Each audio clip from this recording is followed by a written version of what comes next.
बिहार की सरकार इस साल यानी 2026 में 6 से 9 हजार बम्पर वैकेंसी निकालने वाली है सरकारी महाविद्यालयों में, यानी कि असिस्टेंट प्रोफेसर वैकेंसीज में।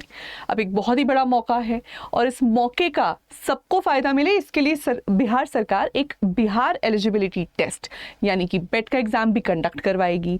ये एग्जाम बीपीएससी के एपी एग्जाम से पहले कंडक्ट होगा, लेकिन उससे भी पहले कंडक्ट होगा एनटीए यूजीसी नेट का जून साइकिल का एग्जाम, जो कि जून 2026 में होने वाला है। बेट का जो भी साइकिल है वो जून के महीने के बाद ही होता दिख रहा है।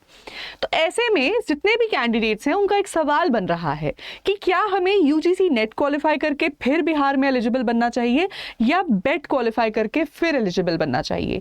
बेट का फायदा किस किस को है, कौन कौन अप्लाई कर सकता है, कौन कौन दे सकता है और उसका स्केल और वैलिडिटी कितनी रहेगी। आज हम इन सभी पैमानों पे बात करेंगे और कंपेयर करेंगे नेट और बेट को।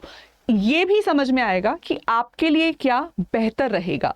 वीडियो देख लेने के बाद आप ज़रूर मुझे वीडियो सेक्शन के नीचे कमेंट सेक्शन में लिख के बताइएगा कि आपके लिए क्या बेहतर दिख रहा है। तो चलिए स्टार्ट करते हैं। सबसे पहले बात कर लेते हैं नेशनल एलिजिबिलिटी टेस्ट नेट की, जो कि आपको नेशन वाइड एलिजिबल बनाता है एक लेक्चरर बनने के लिए, असिस्टेंट प्रोफेसर बनने के लिए। वहीं बिहार एलिजिबिलिटी टेस्ट आपको सिर्फ बिहार में एलिजिबल बनाएगा या नहीं, चलिए आइए इसको देखते हैं। सो स्टार्ट करते हैं सबसे पहले एलिजिबिलिटी के साथ। दोनों ही एग्जाम्स की एलिजिबिलिटी सेम है। दोनों ही एग्जाम्स के लिए आपको अपना मास्टर्स चाहिए होगा विद अ मिनिमम ऑफ 55% दोनों ही केसेस में। ठीक, अब अगर आप नेट का एग्जाम दे रहे हैं तो आपको किसी तरीके आपके पास किसी तरीके का सेंट्रल लेवल का कास्ट सर्टिफिकेट है, कोटा सर्टिफिकेट है, तो कोटा बेनिफिट आपको मिलेगा सेंट्रल लिस्ट में होने का। यहाँ पे 5% वेवर ऑफ हो जाएंगे, यानी कि 50% एलिजिबिलिटी बनेगी। बेट जो कि बिहार का सेट का एग्जाम है, ये सिर्फ बिहार के कैंडिडेट्स को मौका दे रहा है एलिजिबिलिटी लेने का, यानी कि आप किसी और स्टेट के हैं तो आप एग्जाम दे सकते हैं, लेकिन आपको कोटा बेनिफिट यहाँ किसी भी तरीके का नहीं मिलेगा। तो अगर आप मास्टर्स प्लस 50% वाले कैंडिडेट हैं, ये तभी वैलिड है अगर आप बिहार की किसी रिजर्वेशन पॉलिसी के अंडर आ रही हैं या नेशनल पॉलिसी के अंडर आ रही हैं। नेक्स्ट पॉइंट आ जाता है जेआरएफ का। नेट क्वालिफाई कर लेने के बाद आपको जेआरएफ यानी कि जूनियर रिसर्च फेलोशिप मिलती है। बेट में ऐसा कोई ऑप्शन नहीं होगा। बेट जो कि बिहार का सेट का एग्जाम है, देखिए सेट के एग्जाम्स में सिर्फ उस स्टेट में असिस्टेंट प्रोफेसर बनने की एलिजिबिलिटी पूरी वो करता है, वो आपको जेआरएफ का बेनिफिट नहीं दिलाता है। जेआरएफ की वो जो एक आप कहते हैं बागडोर है, वो सिर्फ नेट को सौंपी गई है। बिल्कुल वैसे ही अभी हाल ही में एक नई कैटेगरी ऐड की गई थी, पीएचडी ओनली, कि अगर आपको देश में कहीं से भी पीएचडी करना है तो नेट के सर्टिफिकेट और स्कोर के थ्रू आप पीएचडी में भी एडमिशन ले सकते हैं। ये भी बेनिफिट आपको सिर्फ नेट देता है, आपको बेट नहीं देता है। बेट आपको ये एलिजिबिलिटी भी नहीं देगा। ठीक, अगले मुद्दे पे आ जाते हैं, कोटा बेनिफिट। अगर आपको नेट एग्जाम में आपके पास मान लीजिए आप एससी सर्टिफिकेट है, एसटी सर्टिफिकेट है, ओबीसी सर्टिफिकेट है, इस केस में आपका वो सर्टिफिकेट नेशनल लेवल की एलिजिबिलिटी का हो, यानी सेंट्रल लिस्ट के अंडर आ रहा हो, आप सेंट्रल लिस्ट के अंडर एलिजिबल हो रिजर्वेशन में, तभी आपको नेट उसका बेनिफिट देगा।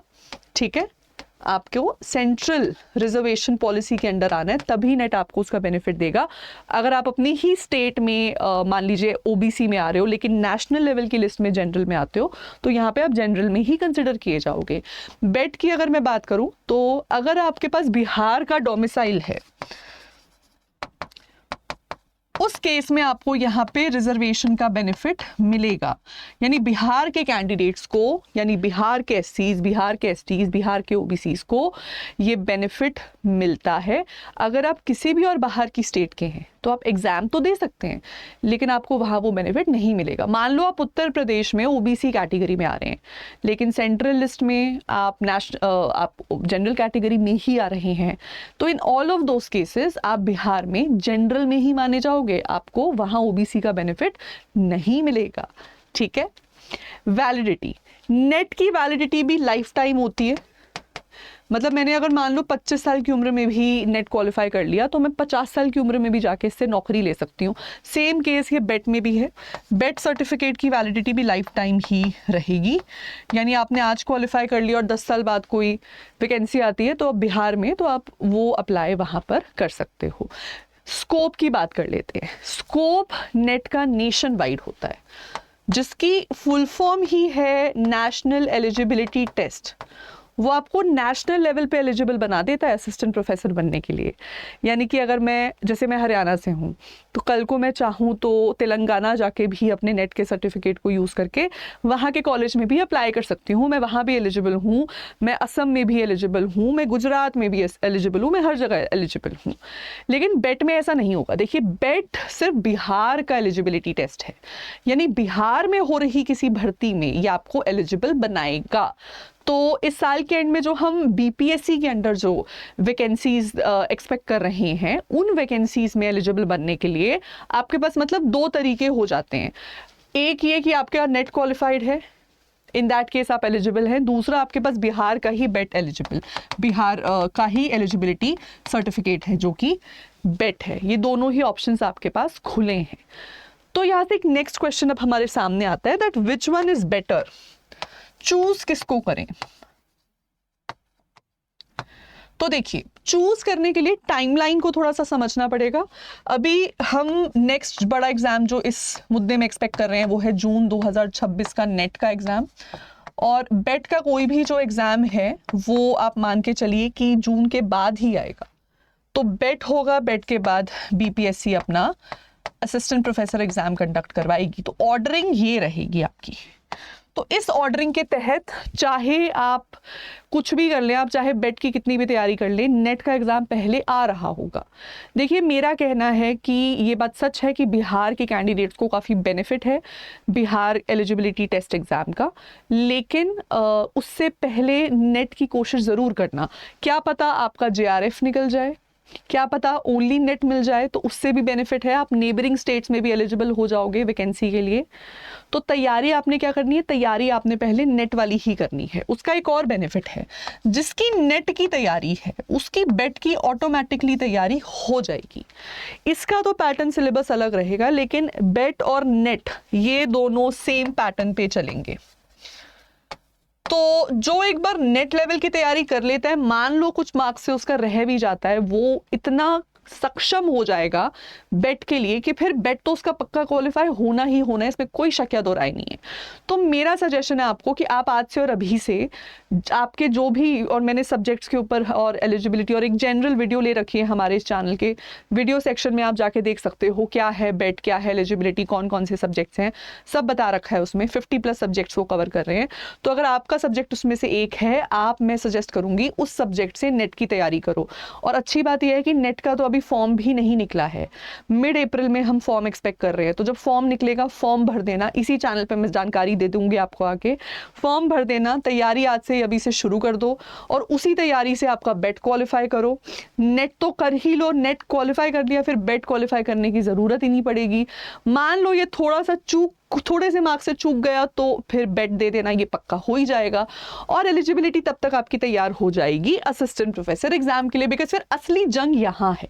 जो असली कंपटीशन होगा ना नौकरी का, वो यहाँ पर होगा। लेकिन उससे पहले अपनी एलिजिबिलिटी तो बना लो, उसके लिए तैयारी शुरू कर दो आज से और अभी से। अडा 24/7 की एप्लीकेशन पर आपको यूजीसी नेट की बेहतरीन तैयारी करवाने को मिलेगी। साथ ही साथ हमारे इतने कमाल के रिजल्ट्स हैं कि बस वो रिजल्ट्स ही बोलते हैं। मेरा सजेशन ये है कि अपने सब्जेक्ट के टीचर के साथ लग जाओ अभी से, यूट्यूब पे उनकी क्लासेस अटेंड करो इसी चैनल पे, प्लस हमारी एप्लीकेशन पर जाकर टीचर्स की पेड क्लासेस अटेंड करना स्टार्ट करो और तैयारी शुरू कर लो अभी से नेट और बेट की एक साथ। और अगर आपको कोई भी और डाउट है तो हमारे एग्जाम काउंसलर से बात कर सकते हैं, जिनका नंबर आपको नीचे फ्लैश हो रहा होगा, 9800002247। यहाँ पर आपके सभी डाउट्स आंसर हो जाएंगे। इसके अलावा अडा 24/7 की एप्लीकेशन और वेबसाइट पर जाकर भी आप अपने नेट या बेट के कोर्सेज में एनरोल कर सकते हैं, जो कि करंटली लाइव चल रहे हैं। आप यूजीसी नेट का जब कैटेगरी सिलेक्ट करेंगे तो यहाँ पर आपको नीचे बिहार एलिजिबिलिटी टेस्ट भी दिख रहा होगा। तो आप बिहार एलिजिबिलिटी CET टेस्ट के सभी बैचेस को स्क्रॉल कर लीजिए, अपने सब्जेक्ट को फाइंड करिए और उस बैच में एनरोल कर लीजिए। So that's all for today. Thank you so much everybody इस वीडियो को देखने के लिए। मुझे ज़रूर बताना कि आपके हिसाब से, आपकी टाइमलाइन के हिसाब से आपको क्या बेहतर लग रहा है, बेट देना या नेट देना, या दोनों करोगे, मेरा सजेशन मानोगे और दोनों की तैयारी एक साथ करोगे, तो वो भी बताना। इंतज़ार करूँगी मैं आपके कॉमेंट्स का। Thank you so much. और ऐसी और वीडियोज़ के लिए बने रहिए हमारे साथ only on UGC NET 24/7। Thank you.